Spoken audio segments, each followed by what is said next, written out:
ቁርስ በልተው ሆዶ እንደ ድንጋይ ሲከብዶት ተሰምቶት ያውቃል? ወይም ደግሞ ቀኑን ሙሉ በሆድ መነፋትና ባልተፈለገ ቁርጠት ምክንያት ስራዎትን ማከናወን አቅቶት ተቸግረዋል? ብዙዎቻችን የሆድ ድርቀት እንደ ቀላል ነገር እናየዋለን። ነገር ግን ሳይንሱ እንደሚነግረን የአንጀታችን ጤና ካልተጠበቀ አጠቃላይ የሰውነታችን በሽታ የመከላከል አቅም፣ የቆዳችን ውበትና ሌላው ቀርቶ የአእምሮአችን ሰላም ጭምር ይቃወሳል። ዛሬ ግን አንድ መልካም ዜና አለኝ። ወደ ፋርማሲ ከመሄዱ በፊት ወጥ ቤቶ ውስጥ ያሉ 3 ተአምረኛ ምግቦች ይህንን ስቃይ በደቂቃዎች ውስጥ ሊያቀልሎት ይችላሉ። ሰላም ጤና ይስጥልኝ። እንኳን ወደ ጤና ማህደር በሰላም መጣችሁ። በዚህ ቻናል ህይወታችሁ ቀላልና ጤናማ የሚያደርጉ የተፈጥሮ ምስጢሮችን እናካፍላለን። የሆድ ድርቀት ዝም ብሎ መታገስ ብቻ ያለብን ችግር አይደለም፣ እንዲያውም የሰውነታችን የቆሻሻ ማስወገጃ መስመር መዘጋቱን የሚነግረን የማስጠንቀቂያ ደውል ነው።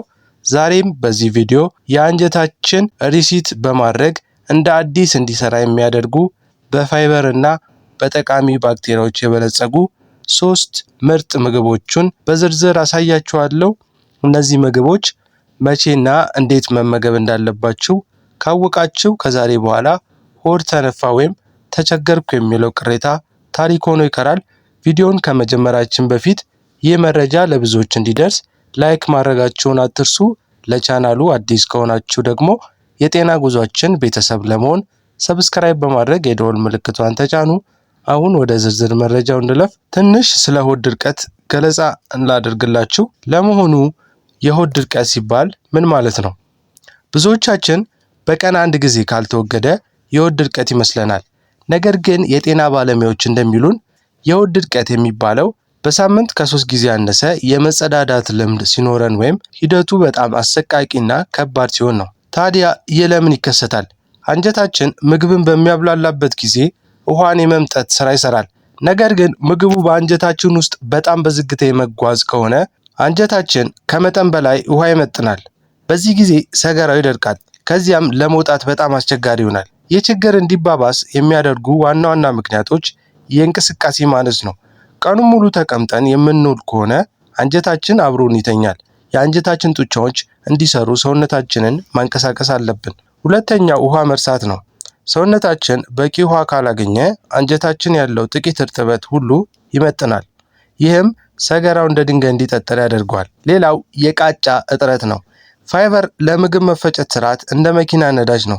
እሱ ከሌለ የምግብ ዝውውር ይቆማል። ሌላው ጭንቀት ነው። የሚገርመው ነገር ጭንቀት በአንጀታችንና በአእምሯችን መካከል ያለውን ግንኙነት በማበላሸት የምግብ መፈጨትን ሊያዘገይ ይችላል። ዝም ካለው ምን ይከሰታል? የሆድ ድርቀት ዝም ብሎ የሆድ መነፋት ብቻ አይደለም። ለረጅም ጊዜ ከቀጠለ ለኪንታሮት፣ ለአንጀት መቁሰልና ለከፍተኛ የድካም ስሜት ያደርጋል። የሰውነታችን ማስወገድ ያለበትን መርዛማ ቆሻሻ በውስጡ አፍኖ እንዲቆይ ያደርገዋል። ለዚህ ነው ዛሬ የምናያቸው 3 መፍትሄዎች ምግብ ብቻ ሳይሆኑ የሰውነት የፈሳሽ ማስወገጃ መስመር በጤናማ መንገድ የሚጠግኑ ተፈጥሯዊ ኢንጂነሮች ናቸው የምንላቸው። እንግዲህ የሆድ ድርቀት እንዴት ህይወታችንን እንደሚያጨልም አይተናል። አሁን ግን ወደ መፍትሄው እንሂድ። ብዙ ሰዎች የሆድ ድርቀት ሲያጋጥማቸው የሚሮጡት ወደ ፋርማሲ ነው። ነገር ግን መድኃኒቶቹ ለአጭር ጊዜ እንጂ ለዘላቂ መፍትሄ አይሆኑም። እንዲያውም አንጀታችን ሰነፍ እንዲሆን ሊያደርጉት ይችላሉ። ታዲያ ተፈጥሮ ግን መፍትሄ አዘጋጅታ እንላለች። አሁን የማሳያችሁ የመጀመሪያው ምግብ ከጥንት ጀምሮ አባቶቻችን ለሆድ ጤና ሲጠቀሙበት የነበረ ዋጋው እጅግ ርካሽ ግን ውጤቱ ከመድኃኒት በላይ የሆነ ተአምረኛ ምግብ ነው። ይህ ምግብ በአንጀታችን ውስጥ ገብቶ ልክ እንደ መጥረጊያ ስራውን ይጀምራል። እንግዲህ ወደ መፍትሄው ስንገባ በመጀመሪያ ደረጃ የምናገኘው ምግብ በብዙዎቻችን ቤት የማይጠፋ ግን ጥቅሙ በሚገባ ያላወቅነው ተልባ ነው። ተልባ ለሆድ ድርቀት መፍትሄ ብቻ ሳይሆን ለአንጀታችን ደግሞ መወለድ ትልቁ ድርሻን ይወስዳል። ለምን ተልባን መረጥን? ምክንያቶቹ 3 ናቸው። የመጀመሪያው የፋይበር ክምችት ወይም መጥረጊያው ነው። አንደኛውና ዋናው ምክንያት ፋይበር ነው። ተልባ በውስጡ 2 አይነት ፋይበሮች ይዟል። የመጀመሪያው የማይሟሟ ፋይበር ነው። ይህ ፋይበር በአንጀታችን ውስጥ ሳይፈጭ ያልፋል።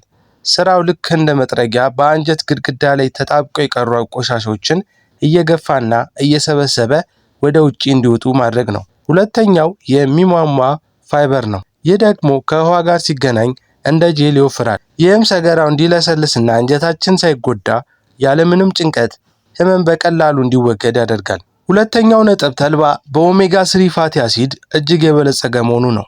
ልክ እንደ ማንኛውም ማሽን አንጀታችን ስራውን በቅልጥፍና መስራት ቅባት ያስፈልገዋል። በተልባ ውስጥ ያለው ተፈጥሯዊ ዘይት የአንጀት ግድግዳን ያለሰልሳል። ይህም ምግቦቹ እንዳይጓተቱና በፍጥነት እንዲጓዙ ሉብሪካንት ሆኖ ያገለግላል። ብዙ ሰዎች ተልባን ይጠቀማሉ ግን ለውጡን አያዩም። ለምን? ምክንያቱም አጠቃቀማቸው ስህተት ስለሆነ ነው። ተልባን ሙሉን ሳይፈጭ ከበላችሁት ሰውነታችሁ ሊፈጨው ስለማይችል ጥቅሙን ሳታገኙት ዝም ብሎ ይወጣል። ስለዚህ ሁልጊዜ ተልባን ፈጭታችሁ ተጠቀሙ። እንደ ሾርባ ማንኪያ የተፈጨ ተልባ በአንድ ብርጭቆ ለብ ባለ ውሃ ውስጥ በጥብጣችሁ ለ10 ወይም 15 ደቂቃ ተዉት። ውህዱ ወፈር ሲል ያንን መጠጣት ድርቀቱ በደቂቃዎች ውስጥ እንዲለሰልስ ያደርገዋል። ነገር ግን አንድ ትልቅ ማስጠንቀቂያ አለኝ። ተልባ ከፍተኛ ፋይበር ስላለው፣ ፋይበር ደግሞ ውሃ ስለሚጠማው ተልባ በወሰዳችሁበት ወቅት በቂ ውሃ ካልጠጣችሁ ይባስ ብሎ ሆዳችሁን ሊያደርቅ ይችላል። ተልባን ስትጠቀሙ በቀን ቢያንስ ከ8 እስከ 10 ብርጭቆ ውሃ መጠጣታችሁን በፍጹም እንዳትረሱ። እንግዲህ ተልባ አንጀታችንን እንደ መጥረጊያ ጠርጎ እንዲያጸዳው አየን። ነገር ግን አንጀታችን የቆሻሻ ማስወገድ ብቻ ሳይሆን ወደፊትም ድርቀት እንዳይከሰት ጥገና ያስፈልገዋል። ሁለተኛው መፍትሄ የምንለው በብዙዎቻችን ማዕድ የማይጠፋ ግን እንዲህ አይነት ተአምራዊ ጥቅም እንዳለው ያላወቅነው ምግብ ነው። ይህ ምግብ በአንጀታችን ውስጥ የሚኖረውንና የምግብ መፈጨት የሚያፋጥኑ ተፈጥሯዊ ወታደሮች የሚያስታጥቅ ነው።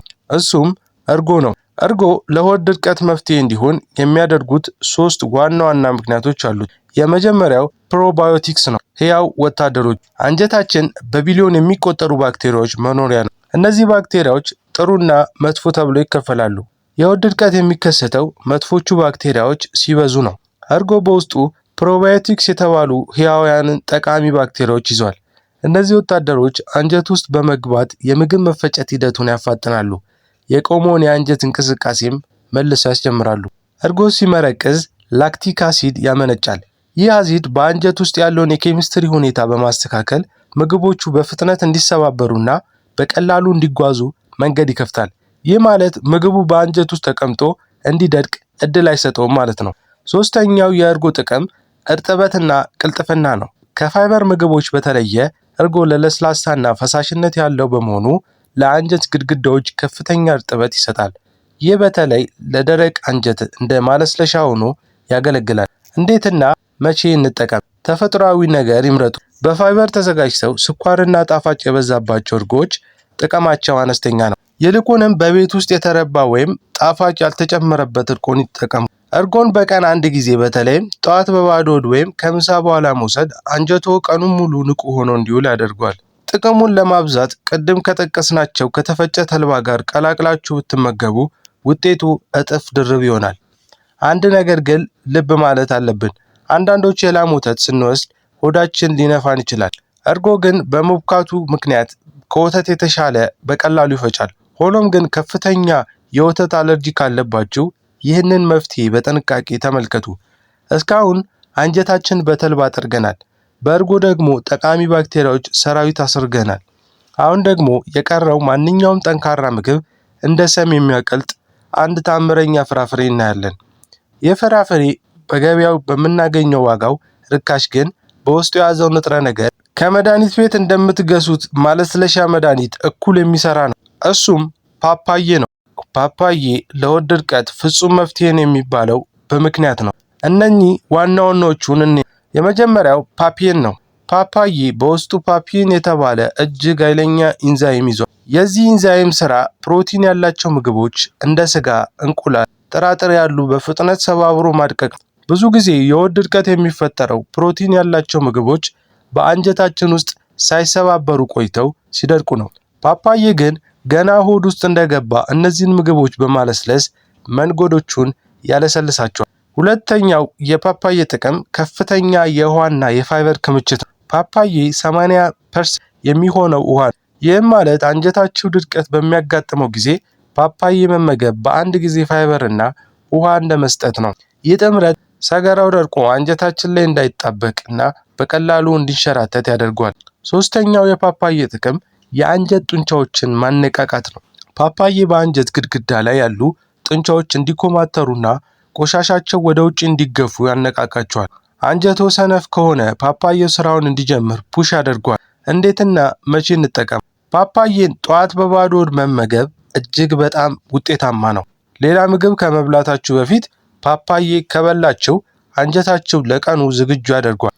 ፓፓዬ እንደ ሰላጣ በመቁረጥ ወይም በጁስ መልክ ስኳር ሳይጨመርበት መውሰድ ይቻላል። ፓፓዬ በደንብ የበሰለ መሆን ያረጋግጡ፣ ምክንያቱም ያልበሰለ ፓፓዬ ጥቅሙ ይለያል። ቅድም በመግቢያ ላይ አንድ ተጨማሪ ሚስጥር እነግራችኋለሁ ብዬ ነበር። እሱም ሞቅ ያለ ውሃ ነው። እነዚህ 3 ምግቦች እየበላችሁ በቂ ውሃ ካልጠጣችሁ ውጤቱ ሊዘገይ ይችላል። በተለይ ጠዋት በባዶ ወደ 1 ብርጭቆ ለብ ያለ ውሃ መጠጣት አንጀታችን ዊካፕ ኮል ወይም የመቀስቀሻ ደወል እንደመደወል። ይህንን ካደረጋችሁ በኋላ እነዚህ ምግቦች ስትወስዱ ውጤቱ በደቂቃዎች ውስጥ ይታያል። እነዚህ ምግቦች ለተራ የሆነ ድርቀት ፍጹም መፍትሄ ቢሆኑም የሚከተሉት ምልክቶች ካሉባችሁ ግን ወደ ሐኪም ቤት መሄድ እንዳለባችሁ አትዘንጉ። የመጀመሪያው ከፍተኛ የሆድ ህመም ካለባችሁ፣ ሰገራ ላይ ደም ካያችሁ ወይም ደግሞ ምንም አይነት መፍትሄ ብትሞክሩ ከ2 ሳምንት በላይ ድርቀቱ ከቀጠለ ይህ ምናልባት ሌላ የውስጥ ደዌ ምልክት ሊሆን ስለሚችል ጥንቃቄ ማድረግ ይገባል። እንግዲህ ውድ ተመልካቾቼ ዛሬ ያየናቸው ተልባ፣ እርጎና ፓፓዬ ተራ ምግቦች አይደሉም። የሆድ ድርቀትን ለአንዴና ለመጨረሻ ጊዜ ተሰናብታችሁ በሙሉ ጤንነት ቀናችሁን እንድትመሩ የሚያደርጉ የተፈጥሮ ስጦታዎች ናቸው።